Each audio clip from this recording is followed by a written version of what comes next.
നമസ്കാരം, സഖ്യ ന്യൂസിലേക്ക് സ്വാഗതം. രക്ഷാപ്രവർത്തനം തുടരും. ക്യാമ്പുകളിൽ കുടുംബങ്ങളുടെ സ്വകാര്യത ഉറപ്പാക്കും. 4 മന്ത്രിമാർക്ക് ചുമതല. സർവകക്ഷി യോഗത്തിലെ തീരുമാനങ്ങൾ ഇങ്ങനെ. മുഖ്യമന്ത്രി വയനാട് മുണ്ടക്കൈ ഉരുൾപൊട്ടലിൽ ബെയിലി പാലം നിർമ്മാണം പൂർത്തിയാക്കുന്നതോടെ യന്ത്രങ്ങളടക്കം എത്തിച്ച് രക്ഷാപ്രവർത്തനം ഊർജിതമായി നടത്തുമെന്ന് മുഖ്യമന്ത്രി പിണറായി വിജയൻ. വയനാട്ടിൽ സർവകക്ഷി യോഗത്തിനും മന്ത്രിസഭാ യോഗത്തിനും ശേഷം വാർത്താ സമ്മേളനത്തിൽ സംസാരിക്കുകയായിരുന്നു അദ്ദേഹം. ചാലിയാർ പുഴയിലും മൃതദേഹങ്ങൾക്കായി പരിശോധന നടത്തുമെന്നും അദ്ദേഹം പറഞ്ഞു. പുനരധിവാസം ഫലപ്രദമായി നടപ്പാക്കുമെന്ന് അദ്ദേഹം പറഞ്ഞു. പ്രധാന ശ്രദ്ധ രക്ഷാപ്രവർത്തനത്തിലാണ്.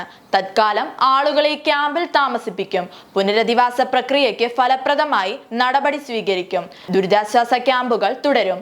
വ്യത്യസ്ത കുടുംബങ്ങളിൽ നിന്നുള്ളവരുടെ സ്വകാര്യത സൂക്ഷിക്കാനാവും വിധം ക്യാമ്പുകളിൽ ക്രമീകരണം ഏർപ്പെടുത്തും. ക്യാമ്പിനകത്ത് കുടുംബാംഗങ്ങൾക്ക് മാത്രമായിരിക്കും പ്രവേശനം.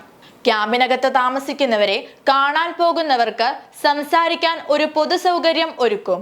ക്യാമ്പിനകത്ത് ജനപ്രതിനിധികളും ഉദ്യോഗസ്ഥരും നല്ല നിലയിൽ പ്രവർത്തിക്കുമെന്നും മുഖ്യമന്ത്രി പറഞ്ഞു. ദുരിതാശ്വാസത്തിന് നേരിട്ട് സഹായമായി ആരും വരരുതെന്നും അത് സ്വീകരിക്കാനാവില്ലെന്നും മുഖ്യമന്ത്രി പറഞ്ഞു. കുട്ടികളുടെ വിദ്യാഭ്യാസത്തിന് തടസ്സമുണ്ടാകില്ല. കുട്ടി എവിടെയാണോ അവിടെ ഇരുന്നു കൊണ്ട് തന്നെ വിദ്യ നൽകാനാകും. പെട്ടെന്ന് സ്കൂളിലേക്ക് പോകാനാവില്ല. മാനസികാഘാതം പ്രതീക്ഷിക്കാവുന്നതിന് അപ്പുറമാണ്. എല്ലാവർക്കും കൗൺസിലിൽ നൽകും. കൂടുതൽ പേരെ ദൗത്യത്തിന് ഭാഗമാക്കും. ആദിവാസി കുടുംബങ്ങളെ വനത്തിൽ നിന്ന് കൊണ്ടുവരാൻ ശ്രമിക്കുന്നുണ്ട്. അവർ അതിന് തയ്യാറല്ല. അവർക്ക് ഭക്ഷണം എത്തിക്കുമെന്നും അദ്ദേഹം പറഞ്ഞു. വയനാട്ടിലേത് മഹാദുരന്തമാണ്. പകർച്ചവ്യാധി തടയാൻ എല്ലാവരുടെയും സഹകരണം ആവശ്യമാണ്. ആരോഗ്യവകുപ്പ് മുന്നറിയിപ്പുകൾ അംഗീകരിക്കണം. മൃതദേഹം തിരിച്ചറിയാനുള്ള സ്ഥലത്ത് ആളുകൾ തള്ളിക്കയറരുത്. ചത്ത മൃഗങ്ങളെയും കൃത്യമായി സംസ്കരിക്കും. 12 മന്ത്രിമാർ വയനാട്ടിലുണ്ട്.